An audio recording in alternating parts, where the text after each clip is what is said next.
Welcome to another edition of the Gridiron Report, brought to you by Red Raider Outfitter, the fans' favorite since 1975. I'm Jared Johnson, and Texas Tech held its spring game earlier today. Was out there. Mighty Joe was out there with me. We have a podcast on Inside the Red Raiders, by the way. A lot more coverage. Stephen Chapman, our great photographer, will have a photo gallery. If it's not already on there, he'll have one posted. He was out there as well. Like I said, great stuff from him.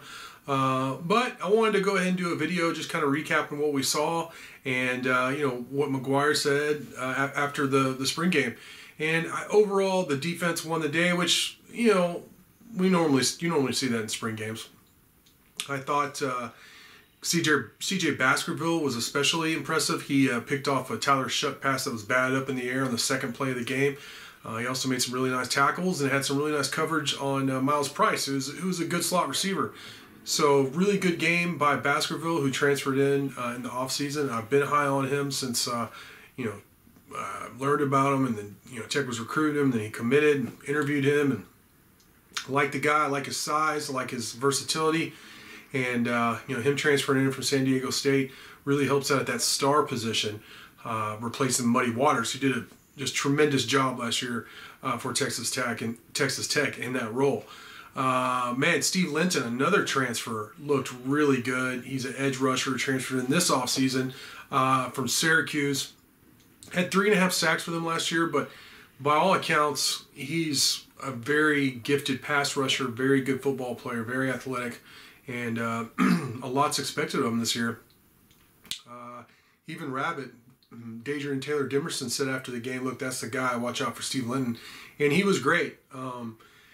Tech's offense really struggled to contain him and Miles Cole on the other side, coming off the other edge. Sometimes in a 3-point stance, some from standing up in a 2-point stance. Those two guys really wreaked havoc. Which brings up, if there's a positive on one side of the ball, there's a negative on the other. And I thought the offensive line looked good at times. There were times the quarterbacks had some time to throw. Taj Brooks had some really nice runs. Cameron Valdez, the second running back, also had a couple of nice runs.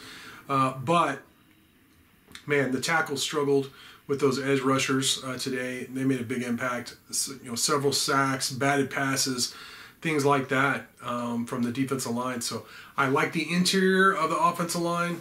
Cole Spencer, Rusty Stats, Dennis Wilburn moving from center. He started every game at center last year. He's moving over to guard. I like that group.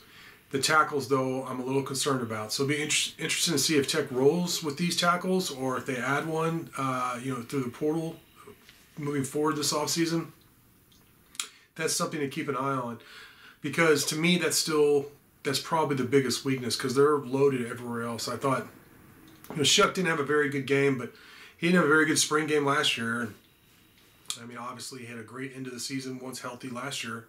Started the final 4 games, which Tech all won. He was MVP of the Texas Bowl. Tech's win over Ole Miss. So I really like Tyler Shuck overall. Spring game, not that big a deal. But he did throw 2 picks. Rabbit got the other one from his safety position. Baron Morton threw a nice touchdown pass to Loic Fouonji. And I thought Baron looked pretty good, but he did throw an interception too on the goal line. It was an ill-advised pass, but I like those 2 quarterbacks a lot. I think Tech is in a great position with those guys. I thought the receivers looked really good. Jaron Bradley had a handful of catches, moved the chains. Loic Fouonji had a 59-yard touchdown catch and several other catches. Miles Price did catch some passes. Didn't really have an explosive play, but he had a nice return on a punt return as well. Nehemiah Martinez caught a handful of balls. He's going to be used in the screen game and kind of crossing routes and that kind of stuff like that. The short catch and run kind of game. I'm trying to think about who else. Didn't see a lot from Dre McCray, the new speedy outside receiver from Austin Peay who transferred in. But that, part of that might be because Marion Horn, I believe he's a redshirt freshman, former 4-star recruit at corner. He was filling in for Rashad Williams, who's the starting, veteran corner. Malik Dunlap, the other starting corner, was out there, but Horn did a really good job matched up with Dre McCray, so that was really nice to see. I thought the kickers looked really good. Gino Garcia even made a 49-yarder, so They made all their kicks. That was really good to see, and it looks like Garcia is probably going to be the kicker. I asked Coach McGuire about that afterwards. He said, they've looked really good, and that he feels like Gino could go out there right now and get it done. Where they do need to get better, he said, is on kickoffs. So that's something to monitor this offseason, the rest of this offseason as well. So, I mean, receivers look good, running backs look good, quarterbacks, interior offensive line, look good. Tackles, shaky at times against those pass rushers, because I think Tech's defensive line is going to be really good. Maybe the best in terms of top to bottom. You got Jalen Hutchings, who didn't play, Tony Bradford, those returning veterans on the inside, and then a host. And they got really good guys backing them up, too, that I really like. But then a host of edge rushers that are just going to come at them in waves. Linebackers look good. Ty Conant picked off Barrett Morton on the goal line, which I was talking about before.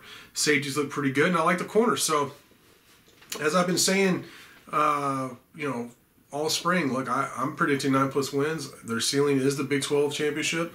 I think they could get there with a couple breaks, but this is a really good team. There aren't really a lot of holes. Gonna have to watch the tackle positions, but it was a good day. Nobody really got hurt. I didn't hear about any major injuries. Several veterans were held out for obvious reasons. McGuire said, look, they would play if there was a game tomorrow, but we know what they bring, so there's no reason to play some of these guys who had kind of nagging injuries coming off last year, which makes a lot of sense to me.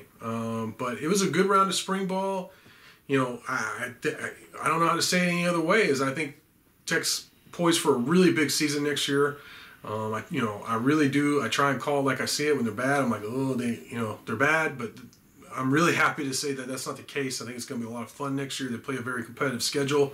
Oregon coming in the second week. That's after going to Wyoming to open the season, which Tech should be favored. But you got to show up ready to play. And then, of course, they have their Big 12 schedule. So I'm really excited about it. It's going to be a long wait, it feels like, between now and kickoff. But just great round of spring ball. No major injuries that I know of. Good spring game. And, stay tuned to Inside the Red Raiders for more coverage of Texas Tech football, basketball, and recruiting.